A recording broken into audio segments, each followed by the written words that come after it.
निर्दयता इस तरीके से देखने को मिलेगी, ये किसी ने कभी नहीं सोचा होगा। हालांकि जो परिजन हैं उन्होंने इस पूरे मामले की शिकायत की है। तो मैं पूछा कि क्यों गीले कपड़े शर्ट पहन के नंगा घूम रहा है, बोले कि लेटरिंग कर दिया है। तो लेटरिंग कर दिया है तो बच्चों का फोन, घर में पेरेंट्स को फोन कर सकते थे कि बच्चे के कपड़े लेके आ जाओ भाई, नंगा घूम रहा है, धूप, तबीयत खराब, टी शर्ट भी पूरी गीली हो गई है इसकी। तो फोन भी नहीं कर पाए इन लोग। और कल के रोज अगर बच्चे को कुछ होता है तो कौन जवाबदार रहेगा। तो आप देख सकते हैं किस तरह से इस मासूम को सजा दी गई है, दिन भर उसको धूप में खड़ा रखा गया है। ज्यादा जानकारी के साथ एक्सप्रेस रिपोर्टर प्रदीप गुप्ता जुड़ गए हैं। प्रदीप, बताइए, जो एक सजा इस बच्चे को दी गई है, ये केवल इसी को दी गई है या पहले भी इस तरह की सजा दी गई है? सतीश पांडे साहब जुड़ गए हैं, डीईओ है। पांडे साहब, स्वागत है आपका बहुत बहुत। Thank you. पांडे साहब, कवर्धा के एक स्कूल की हम बात कर रहे हैं, बचपन स्कूल जिसका नाम है, वहां पर एक बच्चा स्कूल प्रांगण में शौच कर देता है और उसको सजा दी जाती है, दिन भर उसको चिल्लाती धूप में खड़ा किया जाता है, क्या कहेंगे आप? दिन भर खड़ा करने की बात नहीं है, मेरे पास जो जानकारी अभी आई है, पेपर देने के बाद 2 बजे उस बच्चे ने शौच किया और पार्वती नाम की आया ने उसको प्लानिंग करने के बाद में जब वो लेके जा रही थी तब उसका गार्जियन आया और गार्जियन आने के बाद चीजें जो है वो आया पट कर दिया था और उसको रखा गया। इस तरह से खड़े करने की बात और सजा देने की बात कहीं से सामने आई नहीं, जो जानकारी लाया है तो कोई सजा वाली बात।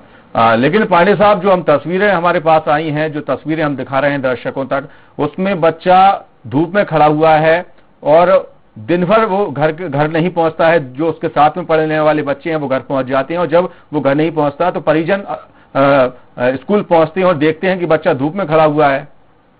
नहीं, देखिए, आप पहली बात तो यह है कि दिन भर स्कूल लगता नहीं है जी।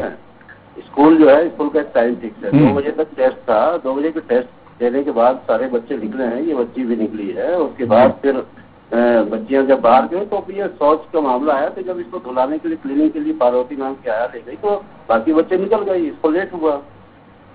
ये मामला है जी। पांडे साहब जी, चलिए पांडे साहब आप लाइन पर बने रहिए, हमारे संवाददाता भी हमारे साथ बने हुए हैं, प्रदीप गुप्ता। प्रदीप, बताइए, डीओ साहब तो साफ इनकार कर रहे हैं, ऐसा कुछ नहीं हुआ। जी, मैं बिल्कुल बताना चाहूंगा कि जिस तरह से पालक आरोप लगा रहे हैं वो मैं आपको जानकारी पूरी तरह से मैं आपको देना चाहूंगा कि दोपहर में बच्चे जो है शौच कर दिया था स्कूल के प्रांगण में और उसके बाद एक गीले कपड़े पहना के और नंगे पैर खड़ा कर दिया था भर धूप, कड़कड़ाती धूप में। तो ये एक शोभनीय है। जिस तरह से पालक ने ये बताया था कि बच्चे के सारे जो है छुट्टी हो गया था, उसके बावजूद भी ये बच्चे अकेले जो है ग्राउंड में खड़ा हुआ था। जब इस तरह की अगर घटना घटती है तो एक पालक को सूचना कर दिया जाता है कि आपके बच्चे जो है शौच कर दिया है, इसके लिए कपड़ा ले आइए और या तो इसको स्कूल से ले जाइए, ऐसा करके इस तरह से सूचना आती है। लेकिन फिर भी पालक का कहना है कि मेरे पास ऐसा कोई सूचना नहीं आया है, मैं अचानक मेरा बच्चा नहीं आ रहा था तो मैं स्कूल पहुंचा तो बच्चे स्कूल के प्रांगण के पास नंगे पर खड़े हुए थे, तो वो सोच कर जो है। जी पांडे साहब, बताइए अब।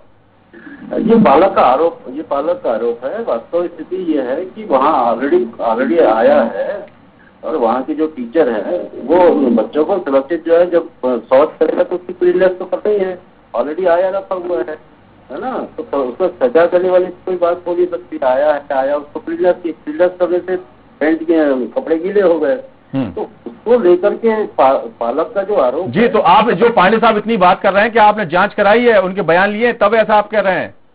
बिल्कुल। जैसे ये संज्ञान में आया, आपके संवाददाता ने जो उनको संज्ञान में दिया तो प्रारंभिक हमने जो जांच कराया है वो यही दिख रहा है जी। और इस पर हम जांच करा देंगे, अगर इस प्रकार की कोई गलती तो उससे आगे कार्रवाई भी कर जी। लेकिन सतीश साहब, जिस तरह से जो परिजन है, अभिभावक हैं, वो अगर आरोप लगा रहे हैं तो वो ऐसा क्यों कर रहे हैं, आप ये बताइए ना। अब वो तो विस्तृत जांच से पता लगेगा ना कि क्यों आरोप लगा रहे हैं जी। नहीं, प्रारंभिक जांच में तो यही सामने आ रहा है। बिल्कुल, जांच में जो सामने आ रहा है वो आएगा, लेकिन आप तो फिलहाल जांच होने से पहले ही आप उनको क्लीन चिट दे रहे हैं स्कूल वालों को। नहीं, देखिए, ये आप इस तरह से जो कह रहे हैं ना कि पहले ही मैं क्लीन चिट दे रहा हूँ, मैं प्रारंभिक जांच कराने की बात कर रहा हूँ आपसे ठीक है। और कोई क्लीन चिट देने वाला बात रहती नहीं है। वास्तविक स्थिति को बताना भी मेरी ड्यूटी है। वास्तविक जो है वो मैं आपको बता रहा हूँ जी। ठीक है जी जी बिल्कुल। लेकिन डीओ साहब आपसे आखिरी सवाल ये भी जानना चाहूंगा कि अगर जांच में ये सब सामने आता है क्या कुछ कार्रवाई की जाएगी? निश्चित निश्चित, अगर दोषी पाए जाएंगे तो कार्रवाई तो करेंगे जी। किसी को छोड़ा नहीं जाएगा। नहीं छोड़ा नहीं जाएगा, लेकिन कार्रवाई क्या होगी? क्या स्कूल का जो मान्यता है वो खत्म की जाएगी? बिल्कुल बिल्कुल, जो भी शासन के नियम है ना, नियमों के तहत जो कार्रवाई की जा सकती है वो करेंगे। जी बिल्कुल। लेकिन अगर कहीं ना कहीं जो परिजन हैं, अभिभावक हैं, वो बच्चे के हरासमेंट का आरोप लगा रहे हैं, तो फिलहाल क्या लगता है आपको, कोई पुलिस केस भी बनना चाहिए इस पर? नहीं देखिए, अब ये पालक का जो आरोप है, उस पालक के आरोप पर मुझे कोई टिप्पणी अभी नहीं कर सकता मैं, जब तक विस्तृत जांच का रिपोर्ट नहीं आएगा। उसमें क्या होना चाहिए क्या नहीं होना चाहिए, ये सारी चीजें जब विस्तृत जांच होगी, सबके बयान होंगे, बाकी बच्चों के बारे में उससे पूछा जाएगा, पालकों से पूछा जाएगा और दूसरे टीचर से पूछा जाएगा, तो वस्तु स्थिति क्लियर होने के बाद ही फिर ये सारी चीजें आ सकती है। तो अभी कुछ भी कहना उचित नहीं होगा।